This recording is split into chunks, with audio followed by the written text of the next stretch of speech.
अस्सलामुअलैकुम व्यूअर्स, मैं हूं एमर सुमरो। आज फिर से इंटरनेशनल लॉ के एक नए टॉपिक के साथ हाजिर हुए हैं। ये हमारी वीडियो लेक्चर सीरीज़ नंबर 9 है इंटरनेशनल लॉ के ऊपर, जिसमें हम बात करेंगे स्टेट इन जनरल। स्टेट के बारे में बात करेंगे कि रियासत होती क्या हैं। तो बेसिकली हम इस वीडियो में ये 4 टॉपिक्स कवर करने वाले हैं कि इंट्रोडक्शन ऑफ स्टेट, स्टेट का कॉन्सेप्ट और डेफिनेशन ऑफ स्टेट, कुछ स्कॉलर्स के हैं उसकी डेफिनेशन क्लियर करेंगे। उसके बाद एलिमेंट ऑफ स्टेट, स्टेट के लिए कौन कौन सी वैलिड रिक्वायरमेंट हैं, और क्लासिफिकेशन ऑफ स्टेट, स्टेट की क्लासिफिकेशन के स्टेट कितने टाइप्स की होती हैं, तो वो हम डिस्कस करेंगे इस वीडियो में। तो नंबर 1 पे है इंट्रोडक्शन ऑफ स्टेट के स्टेट का कॉन्सेप्ट क्या है, पहले वो समझते हैं। State are primarily subject of international law के स्टेट्स क्या है, इंटरनेशनल लॉ की प्राइमरी सब्जेक्ट है। इंटरनेशनल लॉ के ऊपर स्टेट के ऊपर इंटरनेशनल लॉ लागू होता है। ये प्राइमरी सब्जेक्ट है जो हमने प्रीवियस वीडियो में भी डिस्कस किया था। State has different meaning at different time. In some time it refers to countries where sometime it refers within part of country. A state is a community formed by a people and exercising permanent power within a specific territory. तो simply states या रियासतें क्या हैं, international law के subjects हैं primarily from the beginning. और states की अगर मीनिंग देखें तो एक ही वक्त पे डिफरेंट मीनिंग है स्टेट की। समटाइम ये क्या होता है, स्टेट रिफर्स करती है कि कंट्री या रियासत, या समटाइम रिफर्स करती है किसी भी कंट्री का कोई पार्ट हो, या उस कंट्री का with in the part of country, या कंट्री के अंदर कोई ऐसा पार्ट हो जिसे हम के रियासत है, कि स्टेट है, ये एक रियासत है। तो स्टेट क्या है, एक कम्युनिटी है जिसमें पीपल्स रहते हैं और एक्सरसाइज करते हैं permanent power with in specific territory. वो स्पेसिफिक टेरिटरी होगी जो कंट्री की स्पेसिफिक बाउंड्री होगी, जो स्पेसिफिक कंट्री की टेरिटरी होगी स्टेट की, उसके अंदर रहकर एक्सरसाइज करेंगे परमानेंट पावर। और उसमें एक कम्युनिटी होगी कि उसमें पीपल्स होंगे, दैट इज़ अ स्टेट। तो ये कॉन्सेप्ट था स्टेट का। तो अभी कुछ डेफिनेशन से स्कॉलर्स की वो देखते हैं क्या कहते हैं। तो अकॉर्डिंग टू सालमन के मुताबिक state is an association of human being for the attainment of certain ends by certain means. तो सिंपली सालमन का ये कहना था कि स्टेट एक एसोसिएशन है ह्यूमन बींग्स की, इंसानों की एक एसोसिएशन है जो कुछ मकसद के लिए बनी जाती है। उन के उसके अंदर कुछ मकसद होते हैं, कुछ एम्स होते हैं, सर्टेन एंड्स होते हैं और सर्टेन मीन होते हैं। तो सिंपली सालमन का यही कॉन्सेप्ट था कि स्टेट एक एसोसिएशन है ह्यूमन बींग की, जिसमें जो ह्यूमन बींग होते हैं उसकी कुछ सर्टेन मकसद होते हैं, सर्टेन एंड्स होती हैं, सर्टेन मीन्स होते हैं जो वो स्टेट में रहकर अटेंड करते हैं। तो ये कॉन्सेप्ट था सालमन का। नंबर 2 पे है अकॉर्डिंग टू हॉलैंड के मुताबिक state is an numerous assemblage of human being organise for law generally occupying a certain territory. तो सालमन ने भी जो है सिर्फ वर्डिंग ही चेंज की। सालमन ने कहा कि एसोसिएशन ह्यूमन बींग, हॉलैंड ने वर्डिंग की चेंज की, कहा कि state is numerous assemblage of human being. बात सेम ही है, सिर्फ वर्डिंग चेंज है। तो हॉलैंड ने भी यही कहा कि होम स्टेट क्या है, एक न्यूमेरियस असेंबलेज है ह्यूमन बींग्स की, जो ऑर्गेनाइज की गई है लॉ के तहत। जर्नली जो है ना स्टेट ऑक्यूपाई करती है सर्टेन टेरिटरी, कुछ टेरिटरी जो है ऑक्यूपाई करे, उसमें जो है एलिमेंट्स कौन कौन से वो हम डिस्कस करेंगे आगे। तो जनरली ये कॉन्सेप्ट था कि स्टेट मीन्स के सर्टेन एक टेरिटरी को ऑक्यूपाई करे और उसमें ह्यूमन बींग्स हो, जनरली वो ऑर्गेनाइज की गई हो अकॉर्डिंग टू लॉ। तो ये कॉन्सेप्ट था हॉलैंड का। बातें हैं एलिमेंट्स ऑफ स्टेट के, स्टेट बनने के लिए कौन कौन सी रिक्वायरमेंट्स हैं। तो मॉन्टीवीडियो कन्वेंशन हुई थी 1933 में उसका आर्टिकल नंबर 1 डिफाइन करता है क्वालिफिकेशन ऑफ स्टेट। स्टेट बनाने के लिए इंटरनेशनल लेवल पे स्टेट के लिए कौन कौन सी क्वालिफिकेशंस हैं। तो नंबर 1 पे है परमानेंट पॉपुलेशन, के जो भी स्टेट हो उसकी जो परमानेंट जो भी टेरिटरी हो उसकी परमानेंट एक पॉपुलेशन होनी चाहिए, उसमें ह्यूमन बीइंग्स होने चाहिए, उसके सर्टेन मीन्स सर्टेन एंड्स होने चाहिए। तो नंबर 2 पे है डिफाइंड टेरिटरी, और एक डिफाइंड टेरिटरी होनी चाहिए, वाज़ेह टेरिटरी बाउंड्री होनी चाहिए कि इतनी जुरिस्डिक्शन पाकिस्तान की, इससे आगे जो इंडिया की शुरू होती है चाइना की होती है, तो एक डिफाइंड टेरिटरी होनी चाहिए स्टेट के लिए।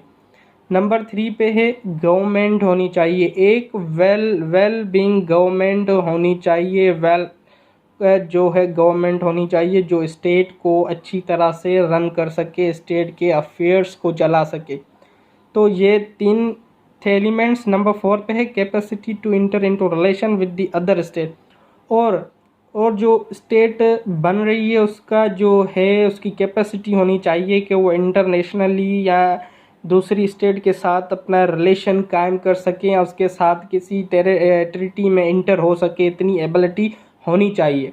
तो ये थे 4 एलिमेंट्स जो मॉन्टेविडियो कन्वेंशन 1933 में बताए गए थे। तो ये बेसिक नीड्स से अगर आपकी कोई भी स्टेट बनती है तो ये 4 चीज़ें अहम है स्टेट के लिए। अगर इसमें से कोई भी एक नहीं होगी तो वो स्टेट नहीं बन सकती। तो ये थे एलिमेंट ऑफ स्टेट। नंबर 4 पे है क्लासिफिकेशन ऑफ स्टेट, के रियासतें जो स्टेट है उसके कितने टाइप्स हैं, उसकी क्लासिफिकेशन क्या है। नंबर 1 पे unitary state, number 2 federal state होती हैं, number 3 confederation state, number 4 imperial state, number 5 dependent and independent state. तो बेसिकली ये 5 काइंड्स हैं स्टेट के जो हम डिस्कस करेंगे। तो नंबर 1 पे है unitary state. All sovereign power vested in one forum or in one central authority through other body can frame rules for themselves, but such power has been delegated to them by central authority. तो simply unitary state वो रियासतें जिसके powers जो sovereign power जो हैं वो central authority के पास होने चाहिए। सेंट्रल अथॉरिटी के पास सोवेरियन पावर खुद मुख्तारी के पावर होने चाहिए। उसके बाद वो क्या है उस जो है ना दूसरे अथॉरिटी को जो अपनी अथॉरिटी को डेलीगेट करे दूसरे बंदों तक, दूसरे इदारों तक के वो अपने लिए रूल्स एंड रेगुलेशन बनाए। जैसे कि यूनाइटेड किंगडम, नॉर्दर्न आयरलैंड है, अपना स्कॉटलैंड हो गया, ये एक एग्जाम्पल्स हैं यूनिटरी स्टेट का। यूनाइटेड किंगडम में ही आप देख लें कि सारे के सारे पावर सेंट्रल गवर्नमेंट के पास हैं, सारे के सारी अथॉरिटी सोवरेन पावर वेस्टेड हैं एक ही फार्म के ऊपर, बादशाही सिस्टम है। उसके बाद जो है सेंट्रल गवर्नमेंट क्या करती है, सेंट्रल अथॉरिटी वो डेलीगेट करती है अपने पावर्स दूसरे इदारों को ताकि वो अपने लिए रूल्स एंड रेगुलेशन बना सके। तो ये कॉन्सेप्ट था यूनिटरी स्टेट का। तो नंबर 2 पे हमारे पास है फेडरल स्टेट। तो a federal state is one where there are 2 or more level of government, one at the national or country level and more at the sub national level. तो simply federal state वो state हैं जिसमें जो government हैं वो 2 से ज़्यादा हों। एक गवर्नमेंट जो नेशनल कंट्री लेवल पे हो, दूसरी क्या है सब नेशनल जो प्रोविंस लेवल पे जो गवर्नमेंट होती है वो होती है फेडरल।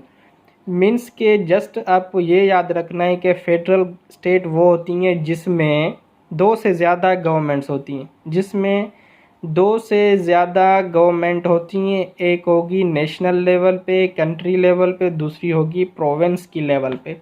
जैसे कि पाकिस्तान है, अमेरिका है, पाकिस्तान क्या है, फेडरल स्टेट है। जो कंट्री लेवल पे जो पावर है नेशनल लेवल पे वो है फेडरल के पास, जो फेडरल कैपिटल है उनके पास। उसके बाद हमारे पास जो प्रोविंस है, सिंध, पंजाब, बलूचिस्तान, ये क्या है, ये सब नेशनल लेवल हैं, जिसे अपने पावर्स दिए गए हैं कि वो अपनी गवर्नमेंट बना सके, अपने रूल्स एंड रेगुलेशन बना सके। ये क्या, सब नेशनल लेवल। तो इस टाइप की जो भी स्टेट्स हैं वो कंसीडर की जाएंगी, वो इंक्लूड होगी फेडरल स्टेट में।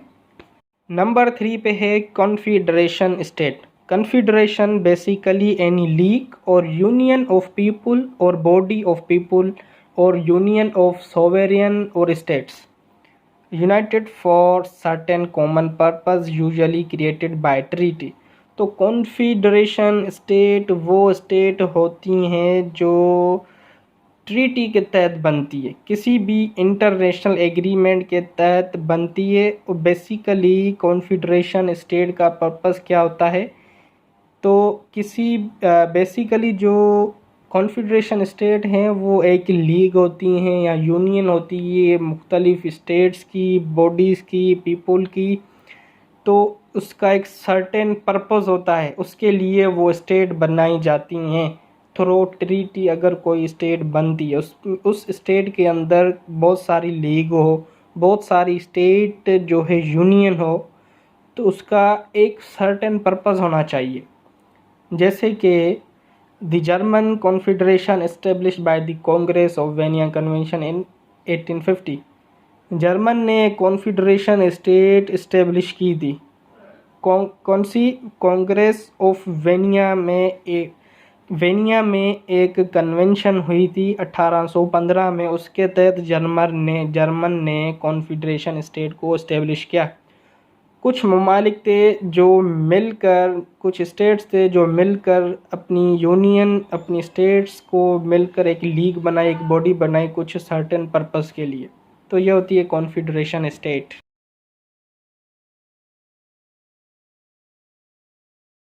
नंबर 4 पे है imperial state. They are found when colonies are created, like in case of British colony wherein supremacy was with the British Parliament were subordinate to it। तो simply imperial state वो states हैं जो के colonies होती हैं, जो colonies create करती हैं।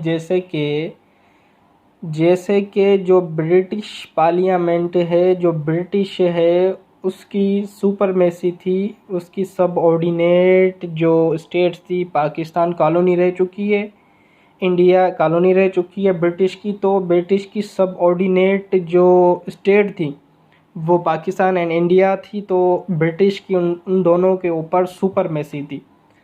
तो इस टाइप की जो भी रियासतें हैं वो इंक्लूड होती हैं इम्पेरियल स्टेट में। नंबर 5 पे है डिपेंडेंट स्टेट और इंडिपेंडेंट स्टेट। तो dependent state are free to choose their domestic policies but have no power to pursue their own foreign policy. तो सिंपली डिपेंडेंट स्टेट जो हैं वो फ्री होती हैं कि अपनी डोमेस्टिक पॉलिसीज़, जो इंटरनल पॉलिसीज़ हैं वो बना सकती हैं, बट इंटरनेशनल लेवल पे फॉरेन पॉलिसी डिपेंडेंट स्टेट नहीं बना सकती, क्योंकि डिपेंडेंट स्टेट किसी के मातहत होती हैं।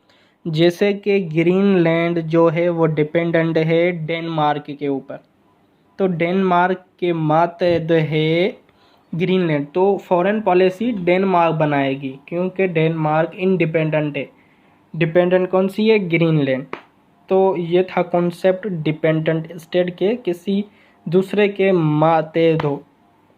Independent states are at liberty to choose their future course in international politics and are internally and externally independent।